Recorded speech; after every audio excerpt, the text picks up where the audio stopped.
Бай адамдар ақшасы туралы көп айта бермейді. Бір нәрсеге ақша төлейтін болса, оны ешкімге көрсетпей, білдіртпей, немесе ешкім көрмеген кезде төлейді. Сол себепті кейде олар әр жерде жүріп, ештеңеге ақша төлемейтін сияқты көрінуі мүмкін. Олар ақшасын көрсетіп мақтанбайды. Басынан өткен жағдай. Бір қызбен кездесіп жүрдім. Оның бай екенін мүлде білмедім. Бір күні әкесі бізді өзінің жаңа мерседесімен алып кеткенде ғана білдім. Ол бізді кешкі асқа шақырды және туған күніме сыйлық ретінде ақш-тағы тау шаңғысы курортына саяхатымыздың ақысын төлеп берді.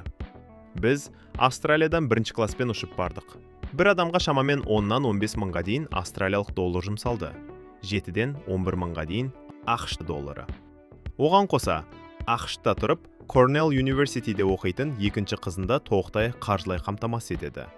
Ал мен өзім жоқшылықта өстім. Қазірде жағдайым мәз емес, лол. Шынымды айтсам, оның отбасымен танысқанға дейін өзімнің қаншалықты кедей екенімді түсінбеппін.